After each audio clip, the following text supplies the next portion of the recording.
Pulungan sini kelengi Tuhan, mari ras kita ertoto.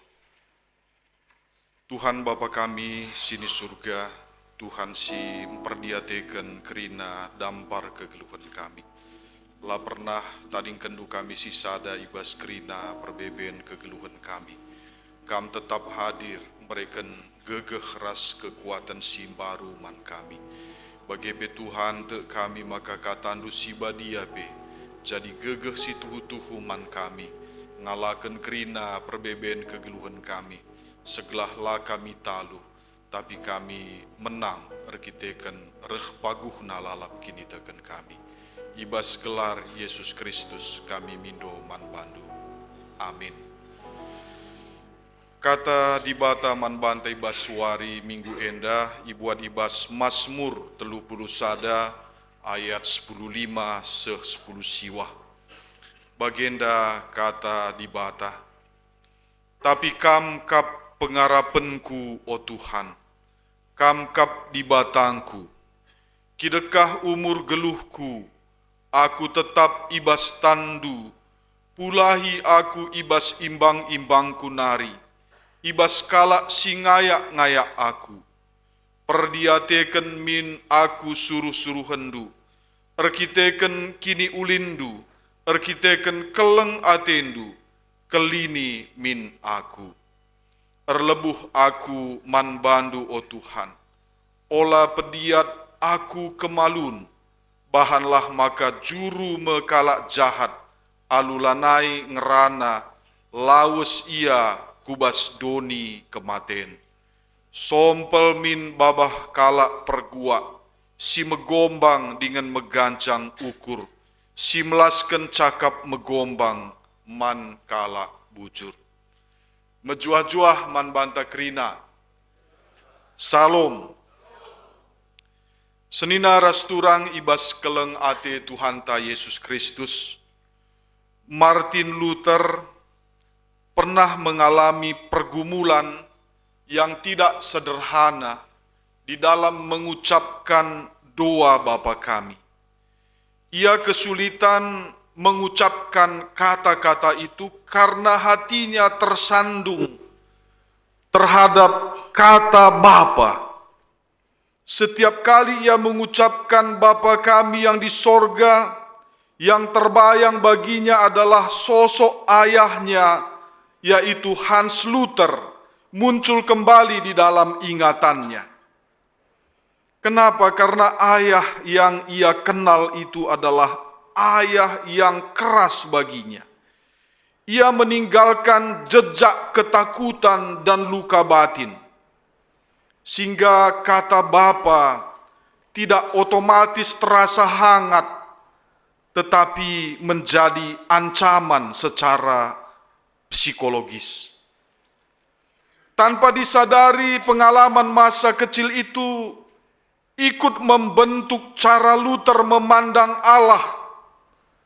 Allah baginya bukan Allah yang dekat, melainkan pribadi yang jauh, yang mudah murka, yang mudah marah. Karena itulah bagi Luther mengucapkan kata Bapa kami menjadi pergumulan batin, sekaligus pergumulan iman, sampai akhirnya dia dituntun oleh Injil, kebenaran firman Tuhan, bahwa Bapa itu memang Bapa yang benar-benar memperhatikan, mengasihi, dan menyelamatkan, bukan Bapa yang menakutkan, bukan Bapa yang membuat gentar. Jadi senina rasturang memang la menukah jadi Bapa enda ya.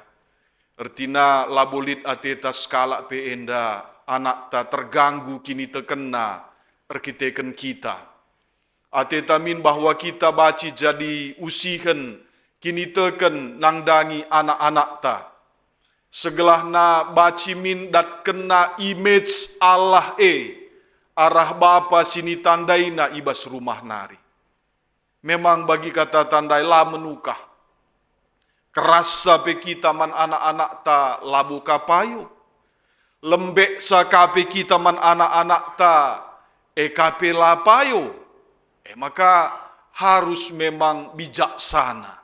Harus tepat silin dilakukan kita nangdangi anak-anak ta. Maka si pindolah rusur hikmat bas Tuhan nari Tuhan ugaku bahan carana mendidik ras ngajari anakku enda guna rekini teken man bandu.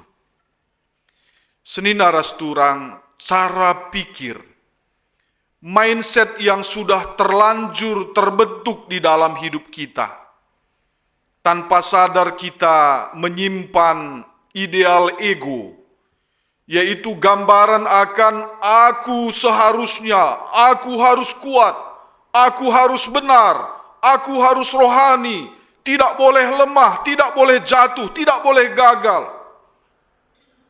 Ketika realitas hidup tidak sesuai dengan gambaran itu, kita mulai malu, merasa gagal, lalu terasa jauh dari Allah, lalu menjauh dari Allah. Berdoa pun bukan dengan rasa akrab dan dekat dengan Tuhan, tetapi dengan rasa takut.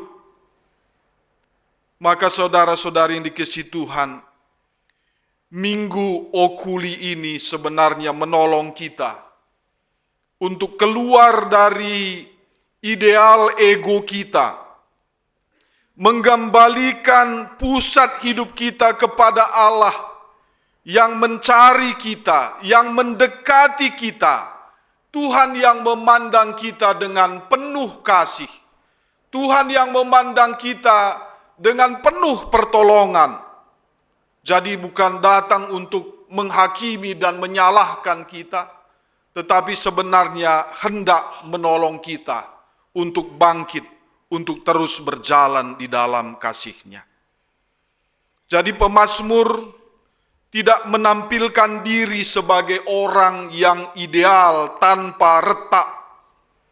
Ia justru datang apa adanya, menyerahkan masa hidupnya ke dalam tangan Tuhan, lalu berdoa agar wajah Tuhan bercahaya dan menyelamatkan hidupnya.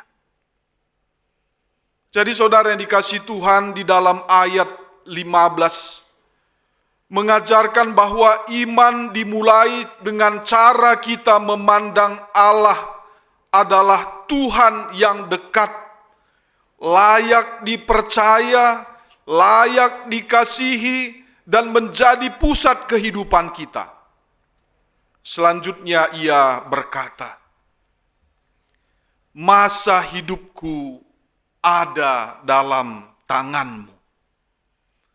Pemazmur tidak membiarkan pikirannya dikuasai oleh ancaman, melainkan menempatkan hidupnya dalam kendali Tuhan yang memegang kuasa atas waktu, atas musim hidup. Dengan mindset seperti inilah, prinsip hidupnya berpindah dari prinsip hidup aku harus mengendalikan segalanya, menjadi Tuhan memegang hidupku. Jadi enda ia senina rasturang, adina kegeluhan tak enda. Kita ngejapkan harus kuaturkan kegeluhanku enda. Aku ngenda si menentukan kerina, aku ngenda si menetapkan kerina. Sirbahan kita tertekan. Tapi adina si endesken kegeluhan ta, bahwa Tuhan ngesi njamini, Tuhan ngesi gelem perdalanan kegeluhan ta, jema kalid ketenangan ukur si tuhu-tuhu. Mazmur 31 ayat 6. Ke dalam tangan-Mulah kuserahkan nyawaku. Ini adalah kata-kata doa yang biasa diajarkan oleh seorang bapa kepada anak-anaknya, baik anaknya laki-laki dan anaknya perempuan. Sebelum dia tidur, dia mengucapkan doa ini.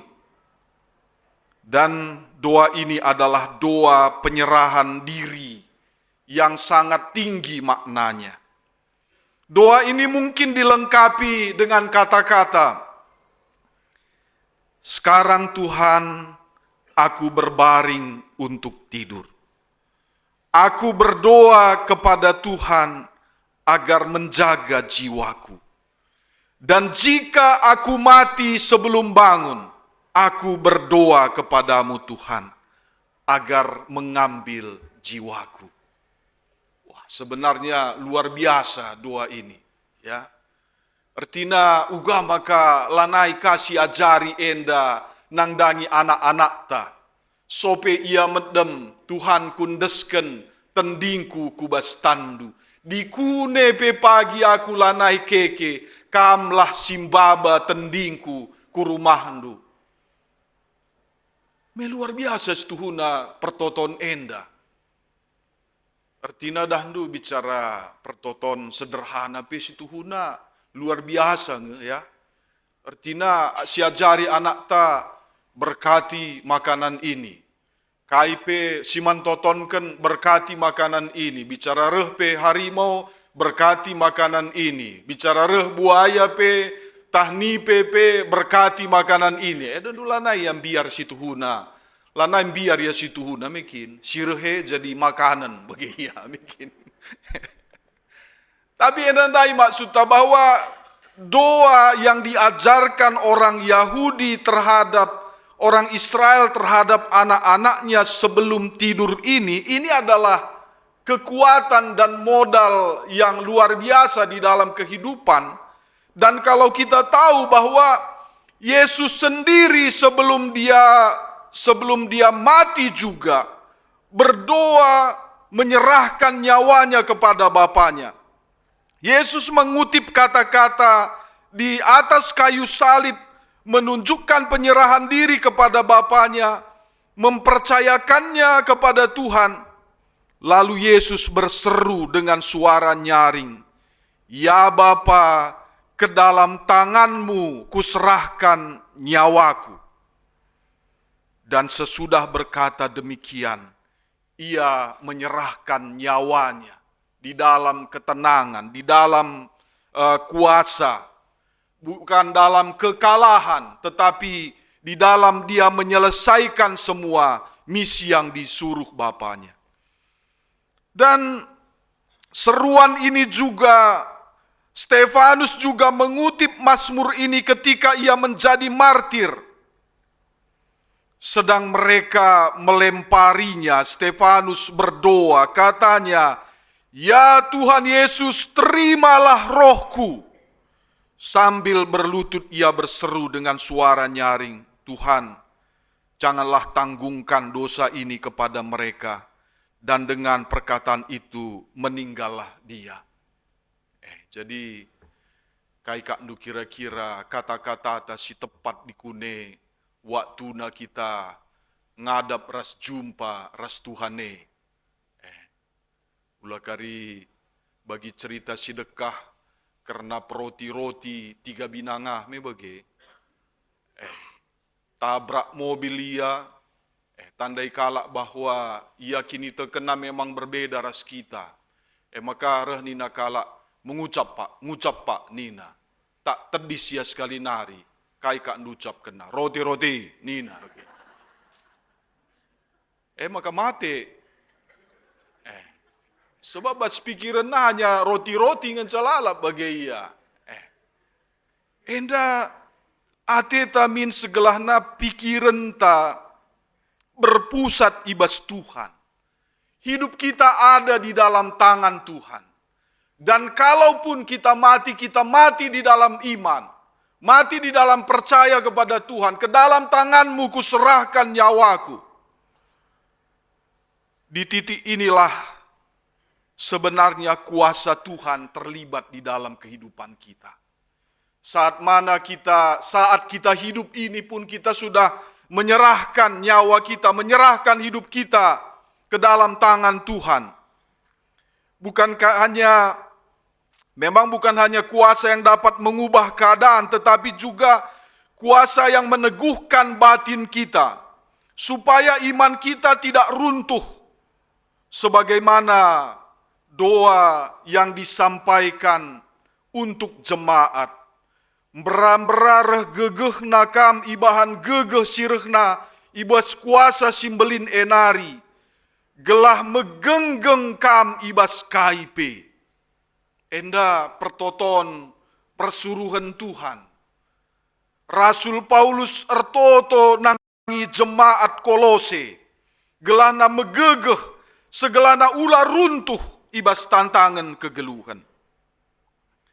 Karena itu kita belajar bahwa iman tidak menolak air mata. Jangan sedih kalau Anda sedang lemah. Jangan sedih karena Anda harus meneteskan air mata. Tetapi iman menolak untuk berputus asa. Menangis boleh saja, berseru memanggil nama Tuhan boleh saja. Tapi jangan putus asa. Teks firman Tuhan ini akhirnya membentuk kita agar hidup bukan dikendalikan oleh keadaan, tekanan, tetapi hidup yang diarahkan kepada Tuhan melalui pencarian akan hadirat-Nya. Pemazmur mengajar kita untuk menata ulang pusat ketergantungan hidup kita agar mempercayakan hidup kita ke dalam tangan Allah. Memohon agar Allah menghadapkan wajah-Nya sebagai tanda perkenanan dan penyertaan-Nya. Meenda maka kita reh rusur kubas rumah pertoton enda segelahna Tuhan menyinari wajah-Nya kepada kita. Segelahna lidenga terang kegeluhan, lidenga terang pengharapan eman banta. Segelana ulah gelap sidah kegeluhan enda. Bahwa kebaikan Tuhan melampaui segala keadaan yang menekan kehidupan kita. Jadi di dalam bacaan kita tadi sebenarnya itu sangat indah sekali. Bagaimana seorang Rasul Paulus berdoa bagi jemaat. Dan juga di dalam doa itu bagi Paulus sendiri mendapatkan kekuatan. Asal aku mengingatmu, aku mengingat kasih karunia Tuhan. Aku ingin sekali bertemu denganmu. Sebagai jemaat keluarga Allah di dalam gereja kita menjadi saudara yang menjaga martabat orang lain, hadir untuk mendoakan, menopang yang lemah, membangun persekutuan yang meneguhkan. Dengan demikian, pertolongan Tuhan tidak hanya kita nantikan, tetapi juga hadir melalui karakter-karakter dan sikap dari teman-teman kita seiman. Jadi supaya kita ini bisa kuat, bukan kuat secara individu saja, tetapi kuat secara persekutuan di dalam Tuhan. Kita mempunyai persekutuan doa, kita mempunyai kebersamaan yang teguh di dalam Tuhan, persekutuan di dalam Injil kasih Tuhan. Sehingga kita melihat bahwa ternyata mencari wajah Tuhan bisa kita lihat dengan wajah teman kita. Kulihat di wajahmu kemuliaan Tuhan. Kulihat di wajahmu kasih Tuhan. Kulihat di wajahmu kemuliaan Raja. Tuhan menguatkan kita dari relasi, dukungan, dan kebersamaan kita di dalam jemaat. Inilah yang dirasakan Paulus bahwa dia juga walaupun dipenjarakan, dia dikuatkan dan diteguhkan karena dia mengingat. Dia mengingat kasih dari jemaat-jemaat di Filipi. Dan dalam hal ini Paulus yakin dan sama seperti pemazmur juga mengungkapkan masa hidupku ada dalam tanganmu. Dan ia mengatakan ia yang memulai pekerjaan yang baik di antara kamu akan meneruskannya sampai akhirnya pada hari Kristus. Pekerjaan Kristus itu pasti akan diselesaikan dengan baik. Dengan kata lain, pertolongan Allah bukan hanya menarik kita keluar dari kesesakan, tetapi juga menopang kita dalam sampai pekerjaannya selesai. Karena itu sebagai tanda persekutuan di dalam Injil, Paulus tetap mengasihi dan merindukan jemaat Filipi dengan kasih yang mesra di dalam Yesus Kristus. Ia menegaskan bahwa kasih Kristus menjadi saluran nyata akan pertolongan Tuhan bagi umatnya melalui ingatan, doa, dan persekutuan. Orang percaya dikuatkan untuk tetap setia, seperti pemazmur yang memohon wajah Tuhan bercahaya dalam hidupnya dan menolak untuk berputus asa. Tema kita pada minggu ini adalah perdiateken dengan kelinilah aku. Kita meminta kepada Tuhan, arahkanlah pandanganmu Tuhan kepadaku, serta selamatkanlah aku. Itu adalah doa yang seharusnya terus berkumandang di dalam hati kita. Tuhan, perhatikan aku. Tuhan, tolong aku. Tuhan, selamatkan aku. Itu adalah kata-kata doa yang terus mengakar di dalam hati, di dalam pikiran kita. Di saat manapun terucap di dalam kita. Walau kita di tengah jalan, walau kita saat mengerjakan pekerjaan, walau hampir-hampir ada bahaya yang mengenai kita, Tuhan perhatikan aku, Tuhan tolong aku. Jadi seperti yang kita katakan tadi, Allah bukan datang untuk menghakimi, melainkan untuk memperhatikan dan menyelamatkan kita. Ucapan sederhana seperti yang diucapkan pemazmur. Tapi aku, kepadamu aku percaya, engkaulah Allahku. Kan sederhana ini. Sederhana, tetapi di dalam pengertiannya, kita sebutkan satu pergumulan hidup kita yang paling berat di dalam hidup kita. Lalu kita jawab, engkau adalah Allahku. Bagaimana hasilnya? Artinya bukan aku yang menentukan hidupku, tetapi engkau Tuhan yang menentukan hidupku. Engkaulah Allahku. Jadi kita menekankan dan berserah kepada Tuhan, mengamini masa hidupku di dalam tangan-Mu. Cari wajah Tuhan dengan setiap doa yang sungguh-sungguh dan jujur. Bukan doa yang harus terdengar sempurna, tetapi doa yang benar-benar memang berserah pada Tuhan. Saat kita disakiti dengan kata-kata, ya, inilah yang diungkapkan oleh pemazmur ini. Seringkali kata-kata bukan hanya oleh musuh, orang yang dekat dengan kita pun kadang-kadang bisa mengucapkan kata-kata yang menyakitkan hati kita. Tapi dalam hal ini kita harus berbalik, memandang kepada Tuhan. Jadi dalam hal ini kita menegaskan kepercayaan kita.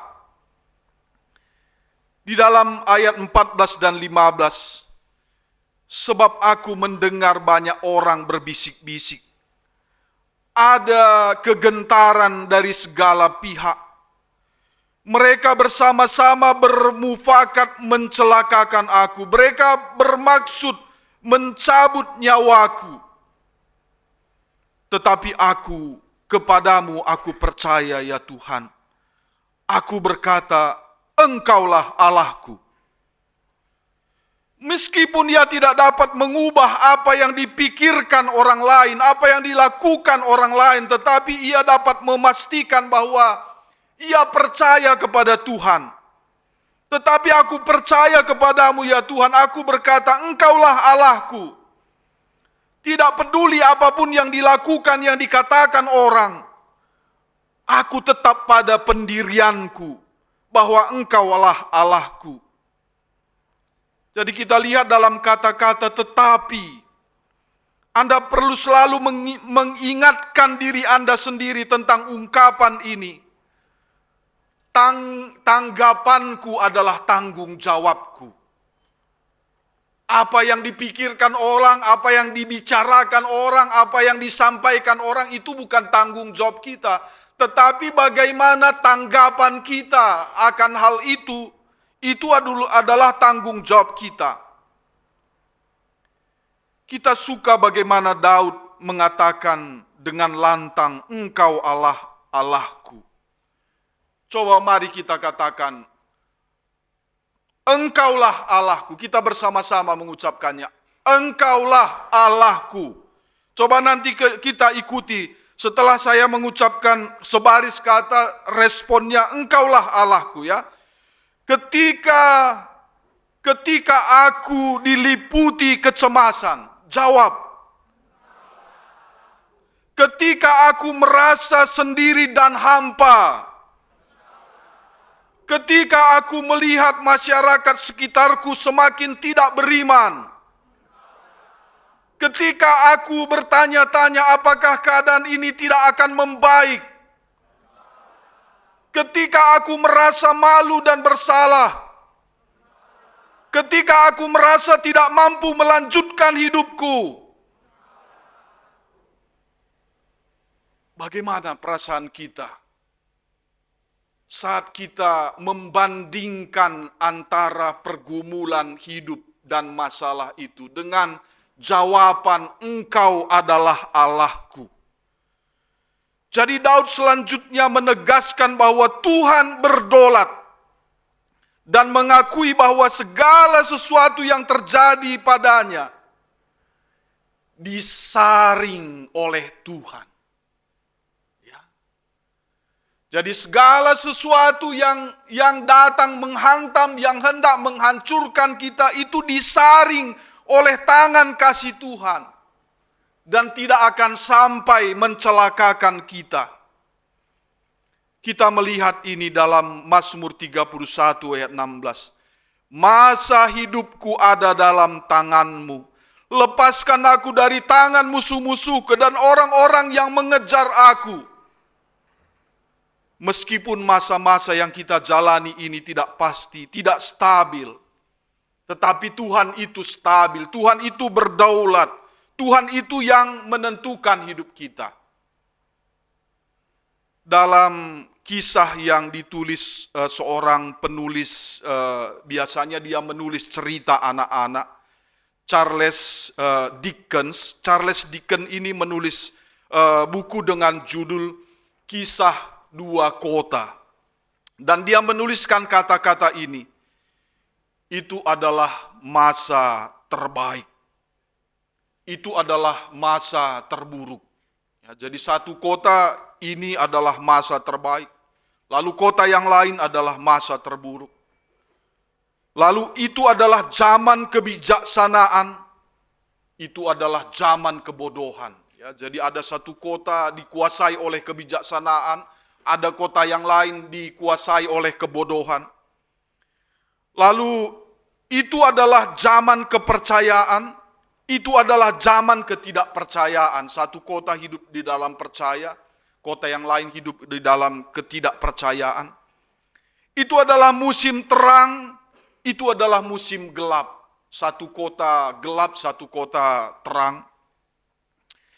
Lalu itu adalah musim dingin, keputusasaan, itu adalah musim semi harapan, itu adalah musim dingin keputusasaan.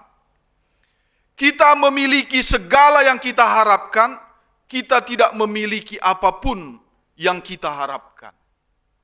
Jadi kalau menurut buku Charles Dickens ini kan dua situasi yang berbeda. Tapi hari ini kita melihat bahwa situasi ini bercampur di sana, ya. Kita tidak terpisah. Tidak terpisah antara satu kota dengan kota yang lain. Kita bersama-sama di dalam satu kota. Kita bersama-sama di dalam satu dunia. Tetapi di sana ada yang mengatakan ini adalah masa terbaik. Ada yang mengatakan ini adalah masa terburuk.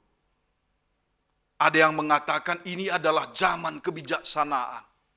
Ada yang mengatakan ini adalah zaman kebodohan. Ada yang mengatakan ini adalah zaman kepercayaan. Ada yang mengatakan ini zaman ketidakpercayaan. Ada yang mengatakan ini musim terang. Ada yang mengatakan ini musim gelap. Ada yang mengatakan ini musim semi harapan. Ada yang mengatakan ini musim dingin keputusasaan. Ada yang mengatakan kita memiliki segala harapan. Tetapi ada yang mengatakan kita tidak memiliki apa-apa pun untuk diharapkan. Di mana posisi kita? Apa yang hendak kita katakan pada zaman sekarang ini? Apakah kita ikut mengatakan ini adalah zaman terburuk, ini adalah zaman kebodohan, ini adalah zaman ketidakpercayaan, ini adalah musim gelap. Apapun tidak bisa kita harapkan. Kita seharusnya, bagaimanapun keadaan dan situasi kehidupan kita, masih ada yang terbaik di dalam Tuhan. Masih ada yang bisa kita harapkan. Masih ada yang disiapkan oleh Tuhan bagi kita. Nah, jadi kita ini bukan seperti penonton bola ya, penonton bola. Misalnya setelah Indonesia dikalahkan Arab Saudi. Saudara pemirsa, sekarang kita menonton siaran ulangan pertandingan Indonesia dengan Arab Saudi. Kita berdoa kalau sebelumnya Indonesia kalah, supaya nanti di dalam siaran ulang ini bisa menang. Nah, itu nggak mungkin bisa menang lah ya, karena memang sudah kalah ya. Nah, tetapi yang maksud kita katakan di dalam situasi ini, mungkin saja kita sudah pernah kalah. Tetapi belum tentu kita akan terus kalah. Maka kita harus bangkit berdiri. Kita harus mempersiapkan diri kembali untuk pertandingan yang selanjutnya, bukan menonton siaran ulang. Kalau siaran ulang itu terus kita tonton, ya terus kalah. Tidak akan menang, siapapun kita suruh mendoakannya tidak akan menang. Karena siaran ulang. Nah, jadi kita tidak perlu menonton siaran ulang terus di dalam kehidupan kita, tetapi kita maju ke depan. Ada yang mau kita tonton, ada yang mau kita lihat. Ada perbaikan, ada kemajuan, ada perubahan. Jadi saudara yang dikasihi Tuhan, waktu kita, hidup kita ada di dalam tangan Tuhan yang mengasihi kita. Jadi inilah pertanyaan kita, apa yang akan kita lakukan dengan waktu yang diberikan Tuhan kepada kita? Dalam setiap kesulitan terdapat benih kesempatan yang setara dan lebih besar. Di masa kegelapan, terang Tuhan bisa menyinari dan mengubah kehidupan kita. Jadi kita ubahlah pesimisme, kegentaran, ketakutan itu kita ubah. Kita lawan dengan iman kita yang kuat, iman kita yang teguh. Lawan itu dengan doa kesungguhan kita kepada Tuhan. Doa bisa mengubah segala sesuatu. Amin. Kita ertoto. Tuhan di bata Bapa kami sini surga. Bageskel pengertiin katandu. Bageskel pengangkan sini gejapkan Daud ibas kegeluhenna. Amin nagia cilaka. Amin nagia musuh-musuh sekelewet ia.